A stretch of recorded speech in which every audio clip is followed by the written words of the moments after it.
What are some ridiculous history facts? In 1895, the entire state of Ohio had only 2 cars. Both cars managed to still smash into each other. Abraham Lincoln's son, Robert Todd Lincoln, was present at 3 different presidential assassinations. After McKinley, he decided not to accept any more invitations. 101 years ago, a massive tank of molasses burst open in Boston, causing a sticky wave that killed 21 people and injured well over 100. The Great Molasses Flood. https://en.m.wiki.org/wiki/great_molasses_flood. Spread at about 35 miles per hour. The first known political cartoon is Egyptian, and shows Hatshepsut, the only woman pharaoh, pegging her lover and chief architect Senmut. When Alexander the Great was a child, he was reprimanded by a teacher for wastefully throwing 2 whole fistfuls of rare incense into a sacrificial fire. When he was an adult and captured Gaza, which happened to be the prime agricultural source of the incense he wasted, he sent home 18 tons of it home to the same teacher as a gift. Karl Marx's great-great-grandson has a YouTube video of him doing parkour, called !Marx. The entire country of Malta was awarded the George Cross for its efforts in World War II. It's still on their flag. Former U.S. President Andrew Jackson was approached by a man who pulled a gun on him. Smaller history fact: this was the first assassination attempt on a U.S. president. The man pulled the trigger and the cap went off, but the gunpowder failed to light. The man pulled a second gun and fired, but the gunpowder again failed to light.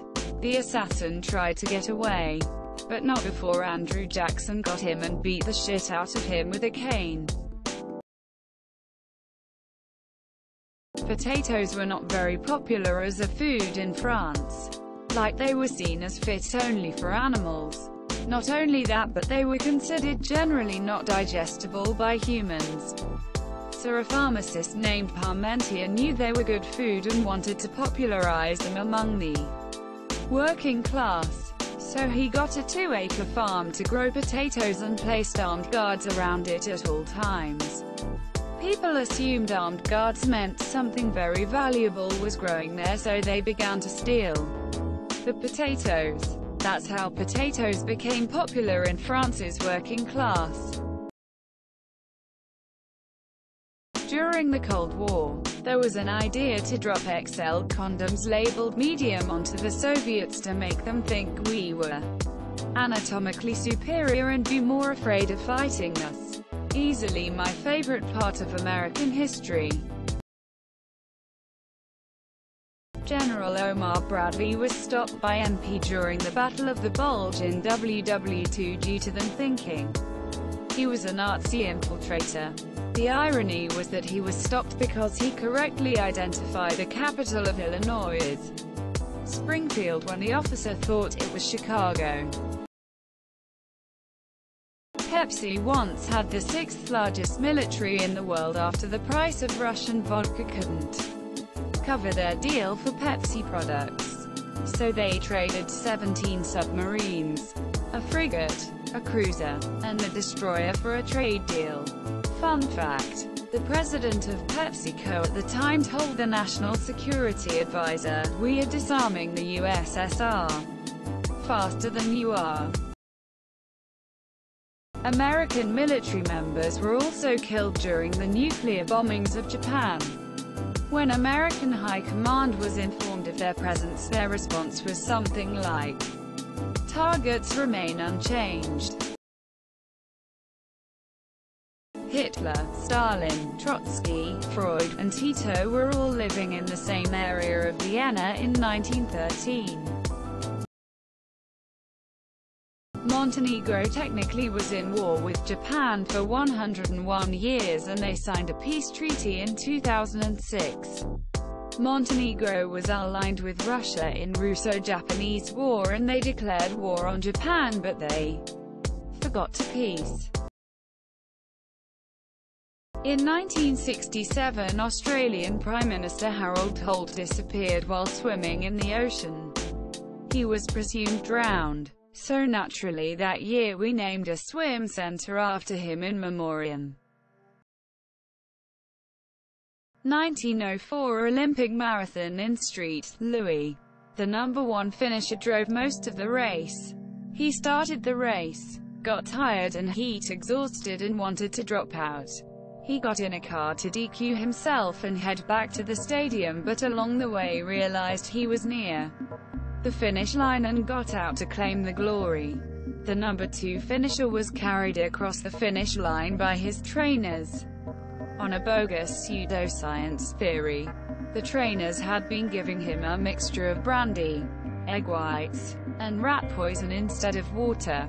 When it came out that the number 1 finisher had driven most of the course, this guy was given the gold, despite the help from his trainers to finish.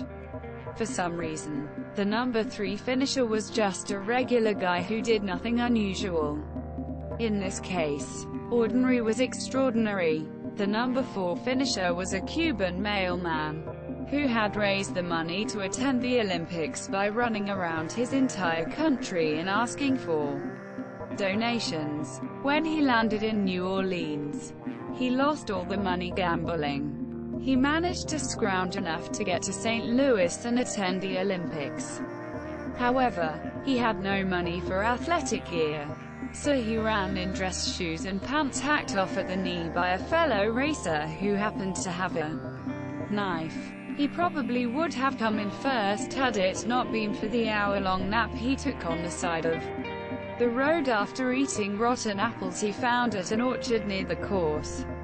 The number 9 and number 12 finishes were from South Africa and ran barefoot. South Africa didn't actually send a delegation, these were students who just happened to be in town and thought it sounded fun. Number 9 was chased a mile off course by angry dogs. Half the participants had never raced competitively before. Some died. St. Louis only had 1 water stop on the entire run. This, coupled with the dusty road, and exacerbated by the cars kicking up dust, lead to several fatalities. The Russian delegation arrived a week late because they were still using the Julian calendar until 1918, while effectively the rest of the world had switched to the Gregorian calendar. Cr. Once FDR died, Truman didn't know about the Manhattan Project. But when he found out, he subtly tried to tell Stalin they were working on something big. Stalin was like, "Yeah dude, I knew before you did," since he had so many spies in America. In 1908, there was a car race around the world that started in NYC. The route would start in NYC to San Francisco to Valdez, Alaska, across the Bering Strait, through Russia and Europe, with the finish line in Paris. Cars were relatively new and road infrastructure was limited to only metropolitan areas, and even then, a lot of it was cobbled stone. But what you might have thought is, how in the world can a car get across the Pacific? Duh. They would drive across the Bering Strait during the winter when it froze into an ice bridge. Silly. The race began in February 1908 and immediately ran into challenges. To list a few: cars breaking down multiple times, lack of usable roads, car-hating people giving wrong directions, and oh yeah, snow. The first team reached San Francisco in 41 days, but quickly realized that the proposed route from San Francisco to Alaska did not exist, so the organizers allowed teams to ship their cars to Valdez, Alaska, then continue on the ice bridge. Once in Valdez, the teams found out that there is in fact no ice bridge across the Bering Strait anymore because it melted approximately 20,000 years ago. Small oversight. Organizers then allowed teams to ship their cars across the Pacific to Japan, then Russia, to carry on. Despite all unpredictable and hilariously predictable odds, the winning team arrived in Paris 169 days later. Highly recommend to listen about it from The Dollop Podcast. https www.youtube.com/watch v=b3ogapkgovi. There's more nonsense that happens that I couldn't fit in, remember? Henry Cavendish, the man who was vital in the discovery of gases and discovered hydrogen. He inherited a ton of money from his uncle and built a special castle. I think he was incredibly introverted, so it was designed so that he never had to meet or see any of his servants. He communicated with them through notes only. He did, however, appreciate other scientists coming to visit and talk.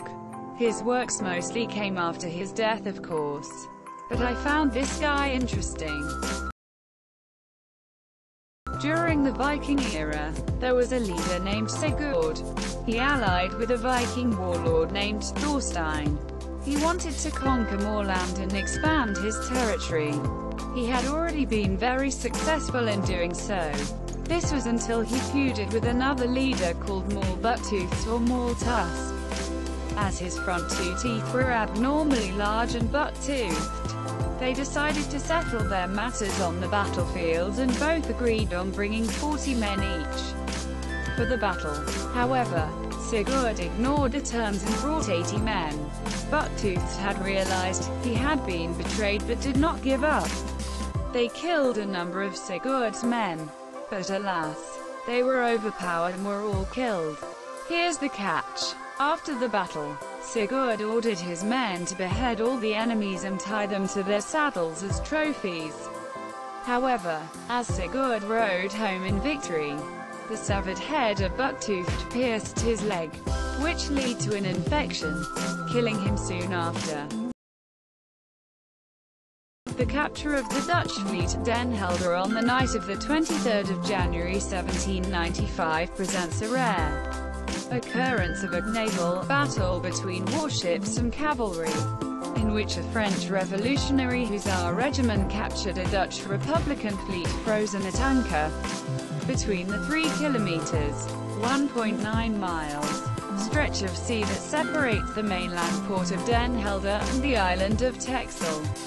After a charge across the frozen Zuiderzee, the French cavalry captured 14 Dutch ships and 850 guns. The capture of ships by horsemen is an extremely rare feat in military history. https en.wikipedia.org/wiki/capture_of_Dutch_fleet_at_Den_Helder. In ancient Egypt, servants were smeared with honey to attract flies away from the pharaoh. There used to be bread stamps burned into a cooked loaf of bread to avoid bread fraud, as the government supplied the wheat flour. But some bakers tried to use sawdust and other ingredients in the bread to make the wheat last longer. The bread stamps were baker-specific, so they could track down where any tainted bread came from. If they were caught, they had to move to another town to make bread, or wait 3 years to continue making bread if I remember correctly. Colombia has a period in history literally called the dumb homeland period because of how incredibly dumb politicians acted at the time. Hannibal's defeat of the Romans at Lago Trasimeno, by leaving soldiers to light fires in the hills, he created the illusion that his army was 3 days' march away. when tens of thousands of men were actually concealed in the hills just above the lake. The Romans were surprised on the shore and trapped between the onslaught and the water. In their armor, half of the 30,000 Roman troops were either killed in battle or drowned in the lake. 5,000 were captured and the other 10,000 staggered back to Rome, creating panic that the greatest army in the world had just been handed their ass by a Carthaginian upstart. It was the greatest ambush in military history. Don't forget to share, like and subscribe for more content.